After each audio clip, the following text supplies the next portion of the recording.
Hello बच्चों, कैसे हैं? वैलेंस बॉन्ड थ्योरी चल रहा था। वैलेंस बॉन्ड थ्योरी में हम अब तक फॉर्मेशन ऑफ डायटोमिक मॉलिक्यूल्स देख चुके थे। नेक्स्ट सिग्मा बॉन्ड और पाई बॉन्ड देख चुके थे। कंपैरिजन ऑफ बॉन्ड स्ट्रेंथ देख चुके थे सिग्मा पाई डेल्टा में। आपको पता है कि सिग्मा सबसे स्ट्रॉन्ग होता है। तो अगर आपसे बोला जाए comparison between sigma and pi bond या फिर differences between sigma and pi bond, तो आप कैसे देखेंगे? तो सिग्मा बॉन्ड क्या है? स्ट्रॉन्ग है। अगर हम सिग्मा बॉन्ड की बात करें एक तरफ पाई बॉन्ड की बात करें, ठीक है। अगर हम डिफरेंसेस की बात करें तो पहली बात, सिग्मा बॉन्ड किससे बनता है? हेड टू हेड ओवरलैप से, that is head on overlap, axial overlap. Clear? Head to head overlap, वो एक्सियल ओवरलैप, कुछ भी बोले आप, ठीक है। ये लेटरल ओवरलैप से, that is sideways overlapping. Lateral overlap बोले, साइडवेज ओवरलैप बोले, ठीक है। तो यहां पे जो है एक्सटेंट ऑफ ओवरलैपिंग ज्यादा है, और एक्सटेंट ऑफ ओवरलैपिंग से जितना स्पेस शेयर हुआ है उसी से उसकी स्ट्रेंथ पता चलती है बॉन्ड की। तो extent of overlapping directly proportional to strength of bond and which is more in sigma bond. तो sigma bond is stronger, sigma bond is stronger. यहां पे एक्सटेंट ऑफ ओवरलैपिंग उतना नहीं है, extent of overlapping is less. क्यों less है? क्योंकि internuclear axis पे जो बॉन्ड बन रहा है वो सिग्मा बॉन्ड है। इंटरन्यूक्लियर एक्सिस के पैरेलल पे, सॉरी, इंटरन्यूक्लियर एक्सिस पर जो बॉन्ड बन रहा है वो सिग्मा बॉन्ड है। इंटरन्यूक्लियर एक्सिस के परपेंडिकुलर एक्सिस, या तो ये हुई, ये इंटरन्यूक्लियर एक्सिस है, तो इसके परपेंडिकुलर क्या हुआ? या तो ये हुआ या ये हुआ। तो दो पाई बॉन्ड्स बन सकते हैं, लास्ट क्लास में भी डिस्कस किया था। तो एक्सटेंट ऑफ ओवरलैपिंग यहां क्या है? लेस है, लेस है। तो पाई बॉन्ड क्या है? वीकर है। इलेक्ट्रॉन डेंसिटी कहां होगी? पाई बॉन्ड वीकर है, यहां पे इलेक्ट्रॉन डेंसिटी कहां होगी? On the internuclear axis, along the on the internuclear axis पे ही न्यूक्लियस के बीच में इलेक्ट्रॉन डेंसिटी होगी। सिग्मा बॉन्ड के लिए इलेक्ट्रॉन डेंसिटी कहां होगी? न्यूक्लियस के बीच में, इसलिए न्यूक्लियस के बीच में रिपल्शन कम होगा।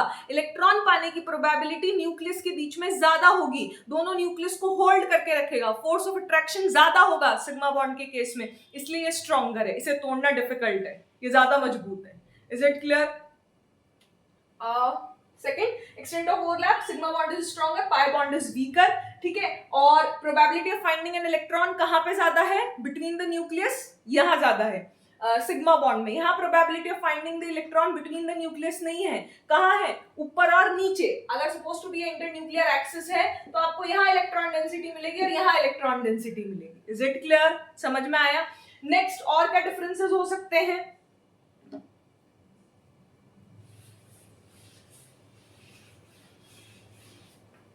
यहां पे हम देखें सिग्मा बॉन्ड पे, तो यहां से शेप ऑफ मॉलिक्यूल डिसाइड होता है।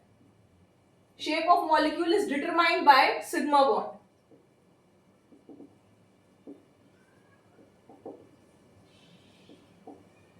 इससे शेप का कोई लेना देना नहीं है। Shape is not affected, shape is not affected by pi bond.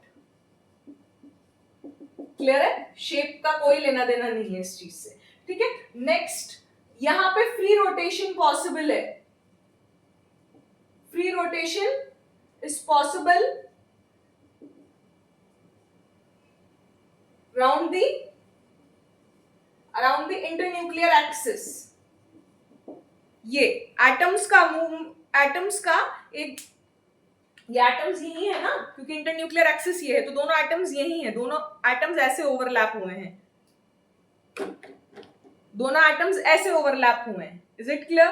तो जब यहां हुआ है तो फ्री रोटेशन, इसका फ्री रोटेशन पॉसिबल है, इसका फ्री रोटेशन पॉसिबल है इस इंटरन्यूक्लियर डिस्टेंस पे। अगर ये ओवरलैपिंग यहां हुई है तो ये एक एटम के रिस्पेक्ट में दूसरे का रोटेशन पॉसिबल है अराउंड इंटरन्यूक्लियर एक्सिस, तो फ्री रोटेशन पॉसिबल है। लेकिन यहां फ्री रोटेशन पॉसिबल नहीं है, free rotation is not possible.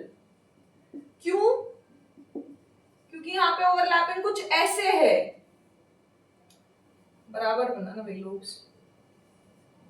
ये आप जैसे ही इस एटम को, ये एक एटम है जिसका न्यूक्लियस है, ये दूसरा एटम है जिसका न्यूक्लियस है, ये एटम जैसे ही आपने रोटेट करा, ये जो आपको पैरेलल दिख रहे हैं ऑर्बिटल्स, वो पैरेलल नहीं बचेंगे। ये इंटरन्यूक्लियर डिस्टेंस थी, इंटरन्यूक्लियर एक्सिस थी, यहाँ पे दोनों हैं, आपने जैसे एक एटम को घुमाया, ये न्यूक्लियस था, ठीक है, ये ऐसे है, यहाँ पे बीच में इंटरन्यूक्लियर एक्सिस मान लो, आधा लोब ऊपर आधा लोब नीचे, आधा लोब ऊपर आधा लोब नीचे, sorry one lobe is upper above the axis, one lobe is below the axis.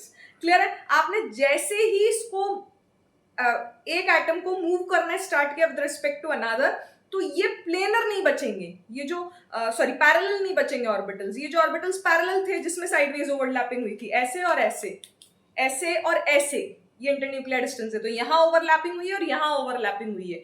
जैसे आपने मूव किया इस न्यूक्लियस को, इस एटम को, तो ये प्लेनर नहीं बचे, अब ओवरलैपिंग नहीं बची, ये तो ओवरलैपिंग जीरो है, ठीक है, पीएक्स पीवाई में कोई ओवरलैपिंग नहीं होती। Last class predicting the type of bond, तो ओवरलैपिंग कम हो गई, तो free rotation is not possible, bond ही टूट जाएगा। Is it clear? यहाँ पे पॉसिबल नहीं है, free rotation is possible around the internuclear axis. Shape of molecule is determined by sigma bond, shape is not affected by pi bond. Clear है? Major differences थे, sigma bond stronger है, head on overlap, sigma bond क्यों stronger है? क्योंकि electron density between the nucleus है, दोनों nucleus को force of attraction से बांध के रख रही है, उस बॉन्ड को तोड़ना डिफिकल्ट है। क्लियर है? दैट्स इट, ये एक बेसिक था। अब जो दो तीन चीजें पढ़नी है जो कि बहुत इंपॉर्टेंट है, फॉर्मेशन ऑफ डायटोमिक मॉलिक्यूल पढ़ चुके हैं, एक कंसेप्ट बचा है इसमें, बॉन्ड एनर्जी बॉन्ड लेंथ पढ़ा दिया ना मैंने, एक कंसेप्ट बचा है थर्मल स्टेबिलिटी का, वो अपन आगे डिस्कस करेंगे रेजोनेंस के साथ, बॉन्ड और बॉन्ड लेंथ के साथ, सो डोंट वरी। क्लियर है? अभी अपन क्या करते हैं, N2 एग्जिस्ट करता है, छोटे छोटे पॉइंट्स डिस्कस करते हैं, और आज पता करेंगे कि वीबीटी तक ही बात क्यों नहीं रुकी, वीबीटी में ऐसा क्या हुआ, वीबीटी से जब हम फॉर्मेशन डायटोमिक मॉलिक्यूल का बता पा रहे हैं, तो क्या पॉलीएटॉमिक मॉलिक्यूल का भी बता पाएंगे? पॉलीएटॉमिक मॉलिक्यूल में कोई दिक्कत आ रही है क्या? तभी नेक्स्ट थ्योरी की जरूरत पड़ी क्या? तभी नीड ऑफ हाइब्रिडाइजेशन की जरूरत पड़ी क्या? वो आज हम डिस्कस करने जा रहे हैं, बट पहले 2-3-4 पॉइंट्स बहुत इंपॉर्टेंट विद डेटा आपको याद होना चाहिए। कल F2 का बॉन्ड, F2Cl2 Br2 I2 का बॉन्ड एनर्जी का डेटा वो भी याद होना चाहिए, वो बहुत इंपॉर्टेंट है। N2 exist but P2 does not. Why? N2 exist करता है, क्यों करता है? क्योंकि नाइट्रोजन का स्मॉल एटम्स है, स्मॉल एटम्स मतलब साइज इनका स्मॉल है, सेकंड पीरियड एलिमेंट्स हैं, तो ये पास पास होंगे, पहली बात। फिर क्या होगा जब ये पास पास होंगे, ये मैं बना रही हूं एक नाइट्रोजन, ये मैं बना रही हूं दूसरा नाइट्रोजन, ध्यान से देखना। क्लियर है? बहुत इंपॉर्टेंट है, प्लीज ध्यान से देखना। इसमें ये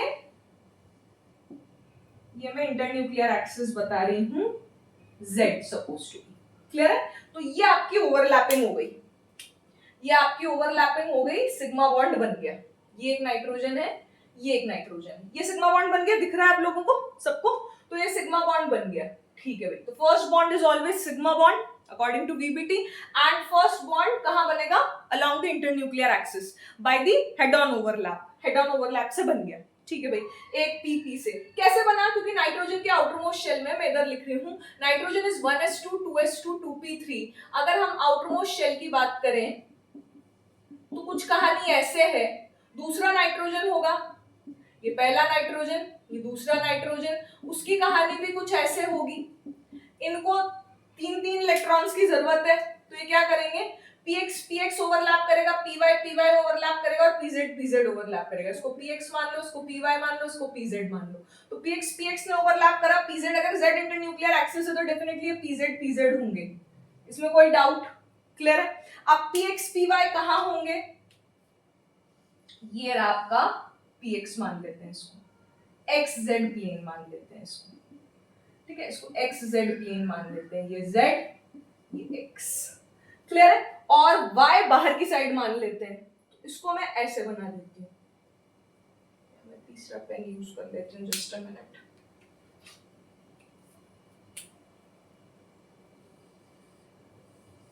ये py बन गया, ये py बन गया। Is it clear? अब px में भी ओवरलैपिंग होगी, ठीक है, तो वो कुछ ऐसे डिनोट कर दिया आपने। क्लियर? और py भी ओवरलैपिंग होगी, तो वो आपने कुछ ऐसे डिनोट कर दिया। समझ में आया?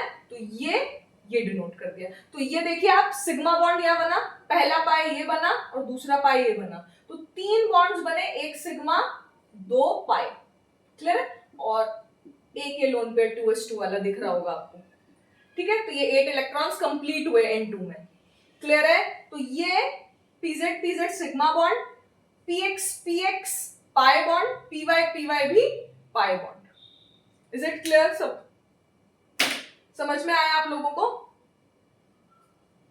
ठीक है, तो N2 एग्जिस्ट करता है 1 सिग्मा 2 पाई में। क्यों? क्योंकि 2p पाई ओवरलैपिंग इफेक्टिव है। Overlapping is effective.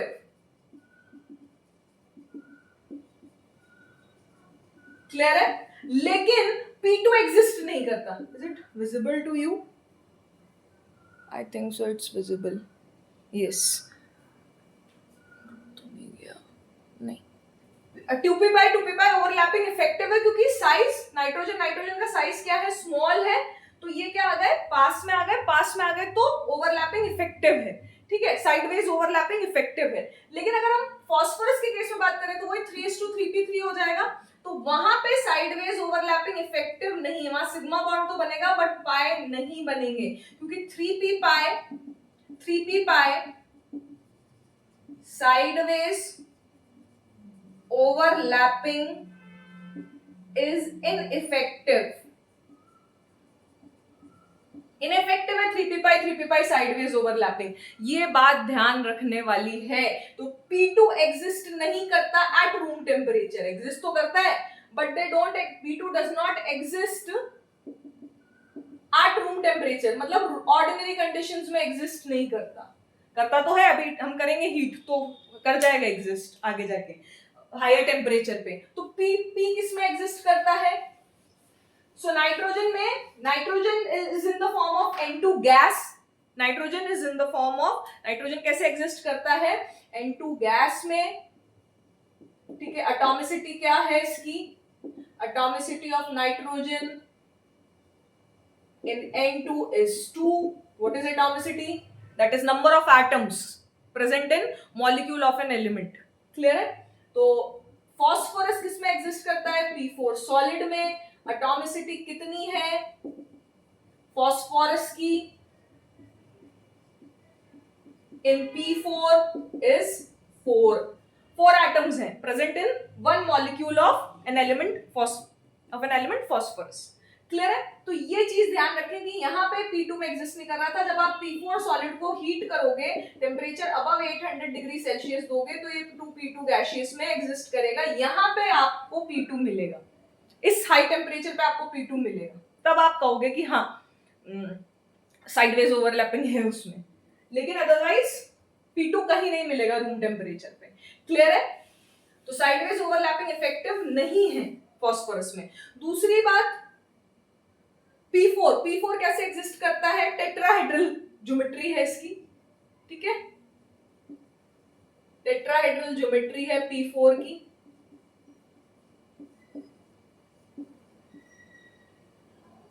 क्लियर है?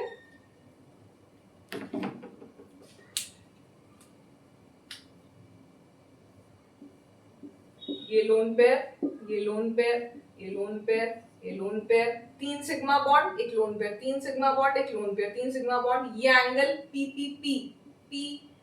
P का 60 डिग्री एंगल होता है, बहुत हाई एंगल स्ट्रेन होता है, इसलिए P4 रिएक्टिव होता है, बहुत ज्यादा रिएक्टिव होता है। इसके काफी सारे इलेक्ट्रोड्स पड़ेंगे P ब्लॉक में, रेड पड़ेंगे, व्हाइट पड़ेंगे, ब्लैक पड़ेंगे, तो don't worry about it. But ये स्ट्रक्चर होती है, टेट्राहेड्रल स्ट्रक्चर होती है इसकी। ठीक है, हाइब्रिडाइजेशन नहीं होता है इसमें, ड्रैगोस रूल से पढ़ेंगे। अभी ड्रैगोस रूल नहीं पढ़ना, VSCPR के बाद पढ़ना है। अभी आपको बस ये समझना है कि phosphorus exist in the form of P4 solid.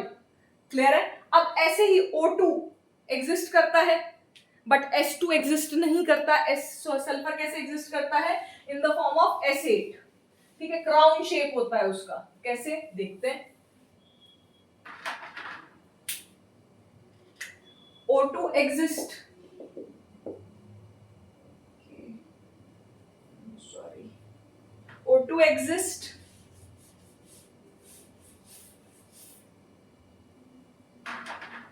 O2 exists, but S2 does not. Exist at room temperature, ये भी रूम टेम्परेचर पे आगे जाके एग्जिस्ट करा देंगे अपन इसको भी। O2 डबल बॉन्ड, एक सिग्मा एक पाई, 5 6 7 8, ठीक है। क्यों? क्योंकि सेकेंड पीरियड एलिमेंट है, स्मॉल साइज है, तो 2p पाई ओवरलैपिंग, साइडवेज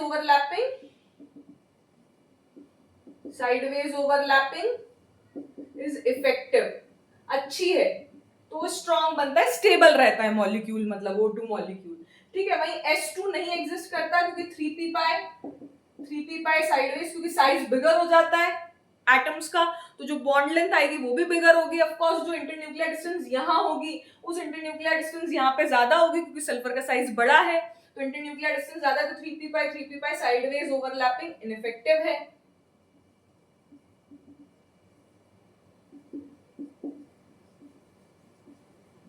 मतलब स्टेबल नहीं है रूम टेम्परेचर पे। तो फिर H2 कैसे एग्जिस्ट करता है वो देखते हैं, फिर अभी इसके बारे में और बात भी करते हैं। अभी इसमें काफी कुछ पढ़ना है। तो H2 कैसे एग्जिस्ट करता है देखें। H2 एग्जिस्ट करता है कुछ ऐसे,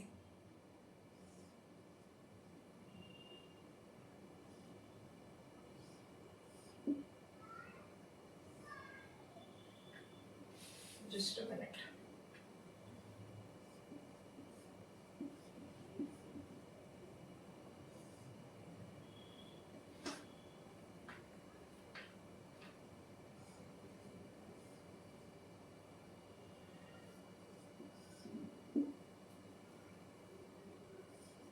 क्लियर है।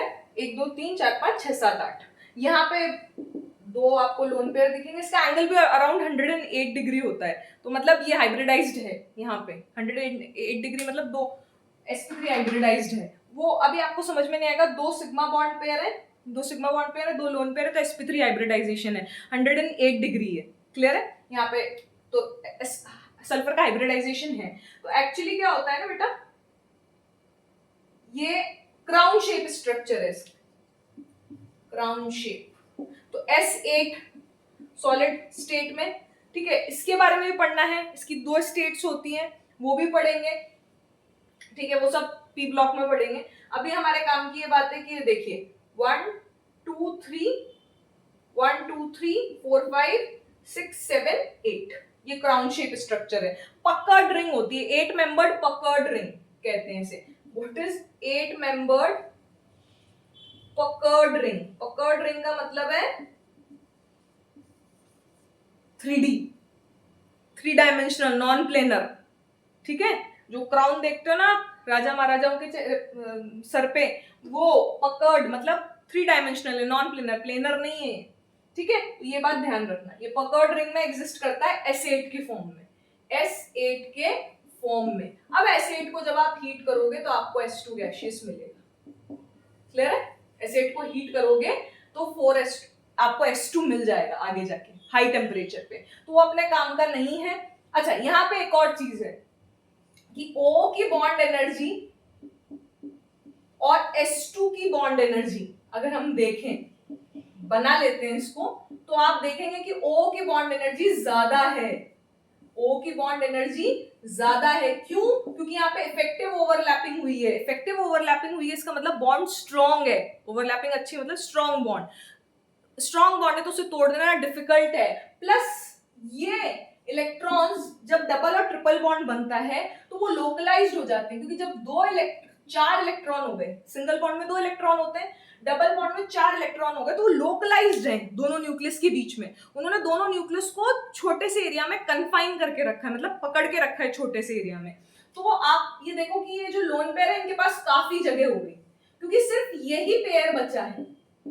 ये पेयर तो लोकलाइज्ड है दोनों के बीच में, दोनों न्यूक्लियस के बीच में, इसका रिपल्शन तो ऑलमोस्ट दोनों के बीच में है, ये क्लियर है। तो ये लोन पेयर आराम से खुले में रह सकते हैं, तो इन लोन पेयर में रिपल्शन कम है। यहाँ पे तो ये बॉन्ड एनर्जी तो बहुत ही कम होगी, ये बॉन्ड एनर्जी ज्यादा होगी क्योंकि यहाँ पे इफेक्टिव ओवरलैपिंग है, प्लस यहाँ पे लोन पेयर रिपल्शन कम है, बिकॉज ये जो बॉन्ड पेयर है, डबल बॉन्ड पेयर, ये लोकलाइज्ड है between two nucleus, two atoms, इसलिए लोन पेयर आराम से दूर दूर रह सकते हैं और इनमें रिपल्शन कम होगा।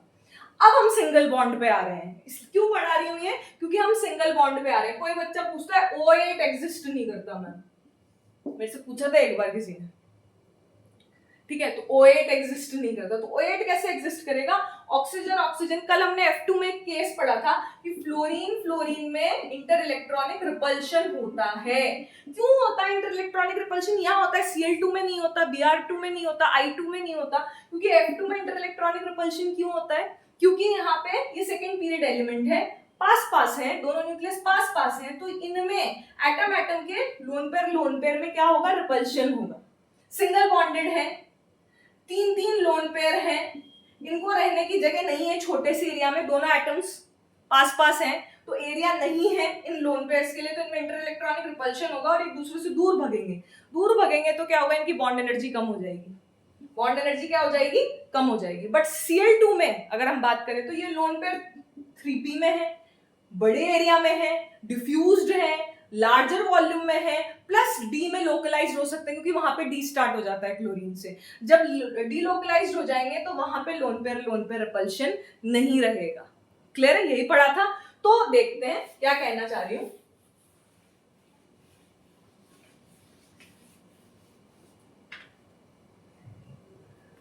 हम बात कर रहे हैं कार्बन कार्बन की। कार्बन कार्बन 4 बॉन्ड बनाता है। क्लियर? 4 बॉन्ड बनाता है, तो यहां बॉन्ड, इसमें कोई रिपल्शन नहीं, इसकी बॉन्ड एनर्जी बहुत ज्यादा है, कार्बन कार्बन की बॉन्ड को तोड़ने की एनर्जी। क्लियर है? लेकिन जब हम नाइट्रोजन नाइट्रोजन की बात करते हैं तो वहां लोन पेयर रहता है, वो मैक्सिमम 3 बॉन्ड दिखेगा आपको। फिर ऑक्सीजन ऑक्सीजन, चलो अभी बात कर लेते हैं, ठीक है, 1 2 3 4 5 6, 1 2 3 4 5 6, और फ्लोरीन फ्लोरीन, इन तीनों में रिपल्शन मिलेगा आपको, इंटर इलेक्ट्रॉनिक रिपल्शन मिलेगा। Inter electronic repulsion, lone pair repulsion, lone pair repulsion रहेगा। Is it clear? Lone pair repulsion रहेगा, तो ये लोन पेयर इसके दूर भगेगा, ये ऑक्सीजन का लोन पेयर, ये ऑक्सीजन का लोन पेयर दूर भगेंगे, ये लोन पेयर और ये लोन पेयर दूर भगेंगे। अब मेरी बात सुनना, यहाँ कार्बन कार्बन में क्योंकि तो 4 बॉन्ड्स बनाता है तो इसकी बॉन्ड एनर्जी बहुत ज्यादा है, इसे तोड़ना बहुत डिफिकल्ट है। बट अगर हम नाइट्रोजन ऑक्सीजन और फ्लोरीन की बात कर रहे हैं तो ये बॉन्ड एनर्जी को वीक करता है, लोन पेयर रिपल्शन बॉन्ड, जो बॉन्ड है एनएन के बीच में, उसको वीक करता है सिंगल बॉन्ड को। प्लस यहाँ पे आप देखेंगे 1 2 3 4, 1 2 3 4, 1, इन तीनों लोन पेयर्स में रिपल्शन, और इन तीनों लोन पेयर का इन तीनों लोन पेयर के साथ रिपल्शन। तो यहाँ पे साइज छोटा होने की वजह से इन लोन पेयर में रिपल्शन ज्यादा है। प्लस 4 बॉन्ड्स को एक छोटे से एटम पे रहना है, 4 बॉन्ड्स को एक छोटे से एटम पे रहना है, यहाँ पे 2 लोन पेयर को छोटे से एटम पे रहना है विद 2 बॉन्ड्स। तो सिंगल बॉन्डेड, मैं ये जो कहना चाह रही हूँ वो समझें, सिंगल बॉन्डेड ऑक्सीजन में, सिंगल बॉन्डेड है ये ऑक्सीजन एटम्स, इनमें लोन पेयर रिपल्शन मिलेगा, इनमें लोन पेयर रिपल्शन मिलेगा as compare to double bond, as compare to double bond. यहां लोन पेयर रिपल्शन नहीं है, यहां लोन पेयर रिपल्शन नहीं है, मतलब ऑलमोस्ट कम है, कहने का मतलब इससे बहुत कम है, इससे बहुत कम है, क्योंकि यहाँ पे 4 बॉन्ड, इस ऑक्सीजन को 4 लोगों को एडजस्ट करना है, जिसमें 2 तो लोन पेयर है, उसको भी 4 में एडजस्ट करना है, तो इनमें रिपल्शन होगा सिंगल बॉन्डेड में। बट डबल बॉन्डेड में सिर्फ एक पेयर ये हो गया, डबल बॉन्ड को एक ही पेयर मानेंगे, ये एक लोन पेयर, ये एक लोन पेयर, तो यहाँ पे 3 को जगह देंगे, तो डेफिनेटली यहाँ रिपल्शन कम है। इसलिए इसकी बॉन्ड एनर्जी तो बहुत ज्यादा है O2 की, लेकिन इस O की बॉन्ड एनर्जी बहुत कम है, इस O की बॉन्ड एनर्जी बहुत कम है, और इतनी कम है, सॉरी ऑर्डर ये नहीं है, इतनी कम है कि ध्यान से देखें, इस लोन पेयर रिपल्शन की वजह से बॉन्ड एनर्जी इतनी कम हो गई, ये बॉन्ड इतना वीक हो गया कि सबसे ज्यादा बॉन्ड एनर्जी Cc की, ठीक है, फिर Nn की, क्लियर, फिर फ्लोरीन फ्लोरीन की, डेटा है याद रखना है, और फिर लास्ट में ऑक्सीजन ऑक्सीजन ऑक्सीजन की बॉन्ड एनर्जी सबसे कम है, ऑक्सीजन ऑक्सीजन की बॉन्ड एनर्जी सबसे कम है। ये बहुत इंपॉर्टेंट ऑर्डर है, दे रखा है एनसीईआरटी में, फिजिकल केमिस्ट्री में दे रखा है, बट ठीक है। बॉन्ड एनर्जी का डेटा दे रखा है थर्मोडायनेमिक्स चैप्टर में, मीन बॉन्ड एंथैल्पीज का डेटा, उसमें जो सबसे लास्ट में है वो आएगा ओ का एनएन का। उसमें एनएन के लिए 3 वैल्यूज दे रखी है, एनएच के लिए, सीएन के लिए और एनएन के लिए। तो सबसे लास्ट वाला डेटा एनएन के लिए देखना, ओ के लिए ओएच, ओसी, ओएन, मतलब सबसे लास्ट वाले डेटा देखना खुद के लिए, खुद की बॉन्ड एंथैल्पी के लिए। तो ये डेटा, यहाँ पे बॉन्ड एनर्जी आपको बहुत ज्यादा मिलेगी, इसका डेटा भी दे रखा है, लेकिन यहाँ पे बहुत ड्रास्टिकली कम हो जाएगी, यहां से यहां पे, फिर ये कम और सबसे कम ये है। तो ये बॉन्ड एनर्जी का डेटा है जो कि आपको याद रखना है। Is it clear? समझ में आया? समझ में आया आप लोगों को? यहाँ तो बॉन्ड बनेगा नहीं, यहाँ पे 2 बॉन्ड्स बनेंगे, यहाँ पे 3 बॉन्ड्स, यहाँ पे 4 बॉन्ड्स बनेंगे। Is it clear? ठीक है, तो ओ डबल बॉन्ड ओ की बॉन्ड एनर्जी बहुत ज्यादा है एस डबल बॉन्ड ओ से, लेकिन ओ सिंगल बॉन्ड की एनर्जी और एस सिंगल बॉन्ड की एनर्जी ये ज्यादा है। ये बताने के लिए कि यहाँ पे तो लोन पेयर रिपल्शन इतना नहीं है, इसलिए डबल बॉन्ड में, इसलिए इसकी बॉन्ड एनर्जी ज्यादा है S2 के कंपैरिजन में। बट यहाँ लोन पेयर रिपल्शन बहुत ज्यादा है, यहाँ लोन पेयर रिपल्शन बहुत ज्यादा है, इसलिए इसकी बॉन्ड एनर्जी सिंगल बॉन्डेड में, लोन पेयर रिपल्शन बहुत ज्यादा है, इसलिए इसकी बॉन्ड एनर्जी कम है, इसलिए इसकी बॉन्ड एनर्जी कम है एस सिंगल बॉन्ड के कंपैरिजन में। क्लियर है? तो ये बात ध्यान रखिएगा। फिर उसके बाद अगर मैं बात करूं तो Nn सिंगल बॉन्ड की एनर्जी कम है देन Pp से, ठीक है, Pp की ज्यादा होगी, ठीक है। इसी तरीके से O की बॉन्ड एनर्जी कम है देन Ss से, Ss की बॉन्ड एनर्जी ज्यादा होगी। Ff की बॉन्ड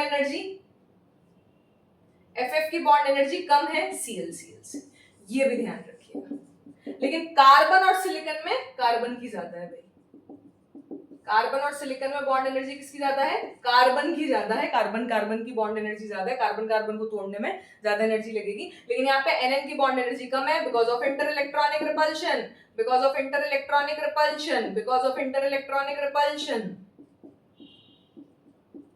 ये इंटर इलेक्ट्रॉनिक रिपल्शन की वजह से इनकी बॉन्ड एनर्जी कम है, इनकी बॉन्ड एनर्जी ज्यादा है।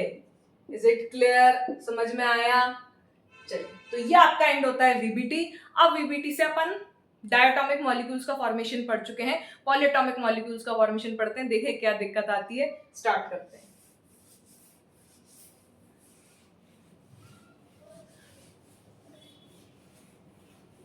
अच्छा, O2 के बारे में अगर बात करें तो इसका bond order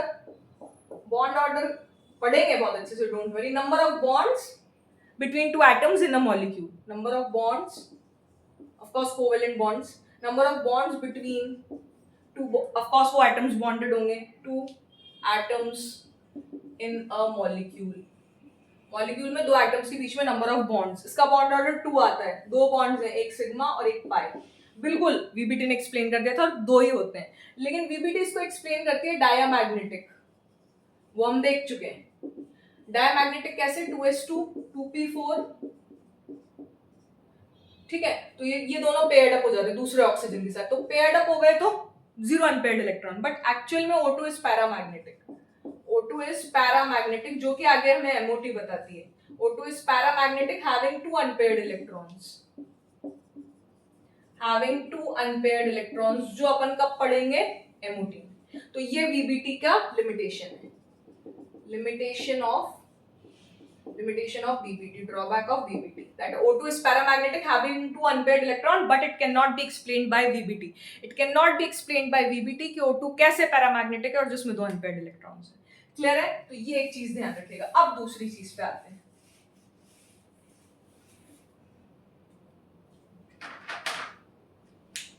suppose to B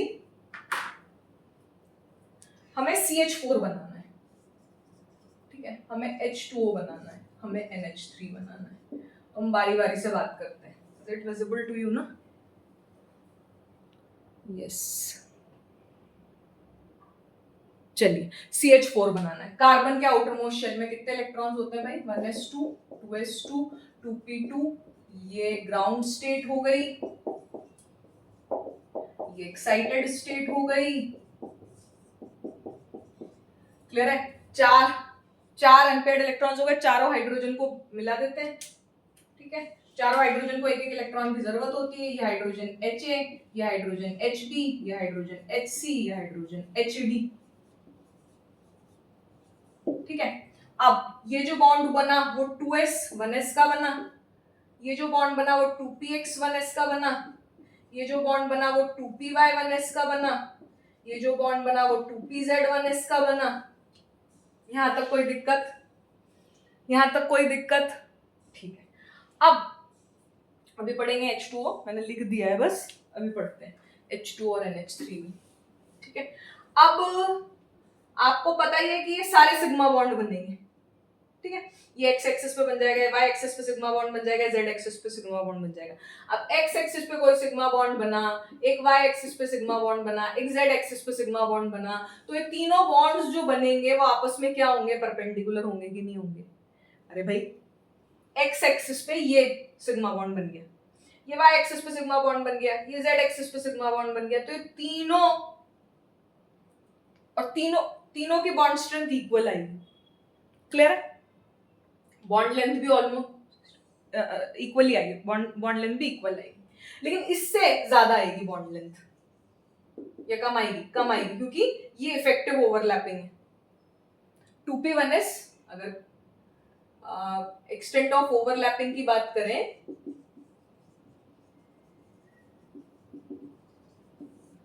तो किसमें ओवरलैपिंग ज्यादा अच्छी है? किसकी बॉन्ड स्ट्रेंथ ज्यादा अच्छी है? 2p1s की बॉन्ड स्ट्रेंथ ज्यादा अच्छी है देन 2s1s। उसमें तो कोई डाउट ही नहीं, क्योंकि directional character 2 1 internuclear distance constant हो गया तो डायरेक्शनल नेचर पे चले जाएंगे। ये ज्यादा डायरेक्शनल है, यहाँ पे इलेक्ट्रॉन डेंसिटी किसी पर्टिकुलर डायरेक्शन में है, या तो x एक्सिस या y एक्सिस या z एक्सिस, तो इसकी एक्सटेंट ऑफ ओवरलैपिंग ज्यादा है, तो इसकी बॉन्ड स्ट्रेंथ ज्यादा है, तो ऑर्डर ऑफ बॉन्ड स्ट्रेंथ क्या होगा?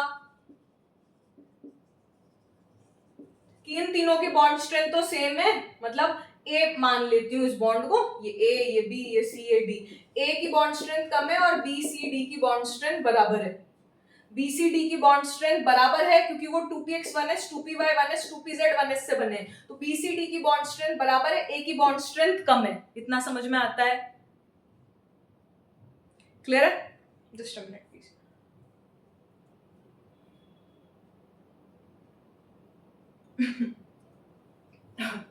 तो A की बॉन्ड स्ट्रेंथ कम है, BCD की बॉन्ड स्ट्रेंथ ज्यादा है। क्लियर है? BCD की बॉन्ड स्ट्रेंथ ज्यादा है। ठीक है, पहली बात। और ठीक है, अब हमें experimentally order of bond strength क्या देखा गया? भैया हमने देखा भी तो सही कि एक्सपेरिमेंटली क्या है। इस मॉलिक्यूल को जब हमने देखा तो हमने इसकी बॉन्ड लेंथ चेक करी, हमने इसकी बॉन्ड स्ट्रेंथ चेक करी, तो ऑर्डर ऑफ बॉन्ड स्ट्रेंथ क्या आया? ऑर्डर ऑफ बॉन्ड स्ट्रेंथ क्या आया? A is equals to B is equals to C is equals to D। तो BBT तो कहता है कि 2p1s की ओवरलैपिंग ज्यादा स्ट्रॉन्ग है 2s1s से, तो ये बॉन्ड स्ट्रेंथ, ये बॉन्ड एनर्जी इसमें ज्यादा होगी, या बॉन्ड स्ट्रेंथ ये ज्यादा होगा, मतलब ये बॉन्ड ज्यादा मजबूत होंगे, ये तीनों बॉन्ड ज्यादा मजबूत होंगे BCD के। BCD के बॉन्ड ज्यादा मजबूत होंगे A से, लेकिन एक्सपेरिमेंटली देखा गया तो चारों बराबर मजबूत है और चारों की बॉन्ड लेंथ भी सेम है। चारों की बॉन्ड लेंथ भी सेम है, बॉन्ड लेंथ तो इनमें सभी की सेम है, सॉरी, क्योंकि इंटरन्यूक्लियर डिस्टेंस फिक्स्ड है। इंटरन्यूक्लियर डिस्टेंस फिक्स्ड है तो बॉन्ड लेंथ तो सभी की सेम है। क्लियर है? वही कार्बन है, वही हाइड्रोजन है, तो फिर बॉन्ड स्ट्रेंथ अलग अलग क्यों आ रही है? बीबीटी से बॉन्ड स्ट्रेंथ कुछ और आ रही है और एक्सपेरिमेंटली देखा गया तो कुछ और आ रही है। तो और ये तीनों 2px1s 2py1s, मतलब एक बॉन्ड बनेगा x एक्सिस पे, एक बॉन्ड बनेगा y एक्सिस पे सिग्मा बॉन्ड, एक बॉन्ड बनेगा z एक्सिस पे सिग्मा बॉन्ड, तो वो आपस में कैसे होंगे? 90 डिग्री पे होंगे। ठीक है ना? तो ये तीनों bonds B C D bonds आपस में कैसे होंगे? ये B C D आपस में कैसे होने चाहिए? 90 डिग्री पे होने चाहिए। ये 90 डिग्री, ठीक है, ये तीसरा भी 90 डिग्री, मतलब ये बाहर की साइड है। Are you getting? ये जो H है वो बाहर की साइड है, ये बात ध्यान रखना। ये जो कहना चाह रहा है VBT जो कहना चाह रहा है, ठीक है। और ये वाला इसका डायरेक्शन अनसर्टेन है, कहीं पे भी हो सकता है 2s 1s2, ठीक है, किसी भी डायरेक्शन में हो सकता है, तो ठीक है। लेकिन एक्सपेरिमेंटली देखा गया कि CH4 में सभी बॉन्ड एंगल्स 109 डिग्री 5 मिनट्स के हैं। CH4 में देखा गया कि सभी बॉन्ड एंगल्स, कितने बॉन्ड एंगल्स है, क्योंकि टेट्राहेड्रल ज्योमेट्री आएगी वो भी पढ़ेंगे, कोऑर्डिनेशन में भी पढ़ाया था, बट हाँ जो 11th का बच्चा है उसके लिए तो पहली बार है। तो कितने बॉन्ड एंगल्स हैं, 1 2 3, वो पूरा उससे बताऊंगी स्ट्रक्चर से, 1 2 3 4 5 6 बॉन्ड एंगल्स है, और 6 के 6 कितने 109 डिग्री 5 मिनट्स के हैं।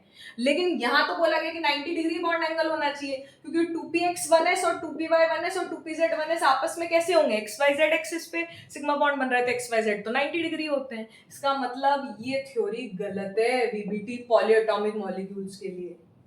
पॉलीएटॉमिक मॉलिक्यूल्स के लिए ये VBT का कंसेप्ट गलत है, इसलिए हमें कुछ दूसरी चीज की जरूरत है। तो नीड ऑफ हाइब्रिडाइजेशन की जरूरत है, नीड ऑफ हाइब्रिडाइजेशन की जरूरत है, मतलब there is a need of for hybridization, mixing होनी चाहिए ताकि सबकी एनर्जी सेम हो जाए, सभी बॉन्ड स्ट्रेंथ इक्वल रहे, सभी बॉन्ड लेंथ भी इक्वल रहे। बॉन्ड लेंथ तो इक्वल है लेकिन सभी बॉन्ड स्ट्रेंथ भी इक्वल रहे, क्योंकि इंटरन्यूक्लियर डिस्टेंस सेम है, 2 1 2 1 2 1 2 1।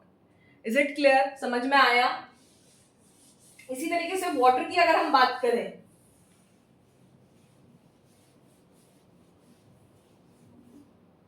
इसी तरीके से अगर हम वाटर की बात करें H2O की, तो ऑक्सीजन के आउटर मोस्ट शेल में कितने इलेक्ट्रॉन्स होते हैं, 2p4, 2 बॉन्ड्स बनेंगे हाइड्रोजन हाइड्रोजन से, क्लियर है? अब जब 2 बॉन्ड्स बनेंगे हाइड्रोजन हाइड्रोजन से, तो ये 2px मान लो, ये 2py मान लो, z इंटरन्यूक्लियर एक्सिस मान लो, तो ये एक दूसरे से क्या होने चाहिए, परपेंडिकुलर होने चाहिए। दोनों बॉन्ड्स एक दूसरे से क्या होने चाहिए, परपेंडिकुलर होने चाहिए, 90 डिग्री इनका बॉन्ड एंगल होना चाहिए। और 2 लोन पेयर, ये 2 लोन पेयर आपको दिख रहे हैं, और ये जो 2 बॉन्ड्स बनेंगे वो आपस में 90 डिग्री एंगल बनाएंगे, बट इसमें तो 90 डिग्री एंगल नहीं होता, इसका बॉन्ड एंगल तो 104 डिग्री 5 मिनट्स होता है। V shape, bend shape, angular shape होती है इसकी, सब पढ़ेंगे VVSC पेयर में नेक्स्ट 2-3 लेक्चर्स में। ये एंगल 104 डिग्री 5 मिनट्स का होता है, तो ये भी गलत हो गया। इसके बाद वाले ड्रैगोस रूल से एक्सप्लेन करेंगे। H2SC, इसमें ऑक्सीजन सल्फर सेलेनियम टेलुरियम है, और उनके बॉन्ड एंगल्स ऑलमोस्ट 90 डिग्री होते हैं, तो वो एक्सप्लेन, बट जो जो VBT की लिमिटेशन है वो मैं एक्सप्लेन कर रही हूँ क्योंकि हाइब्रिडाइजेशन की हमें जरूरत है। इसी तरीके से नाइट्रोजन की बात करते हैं, NH3 की, यहाँ पे 1s2 2s2 2p3 होता है नाइट्रोजन, यहाँ पे हमें 3 बॉन्ड्स की जरूरत है, तीनों बॉन्ड्स एक दूसरे से 90 डिग्री होने चाहिए, क्योंकि ये px है, ये py है, ये pz है, तीनों बॉन्ड्स एक दूसरे से क्या होने चाहिए, 90 डिग्री होने चाहिए, बट यहाँ तो एंगल 107 डिग्री होता है। ये तीनों बॉन्ड्स px py pz, एक x एक्सिस पे सिग्मा बॉन्ड बना, एक y एक्सिस पे, एक z एक्सिस पे, तो तीनों बॉन्ड्स क्या होने चाहिए,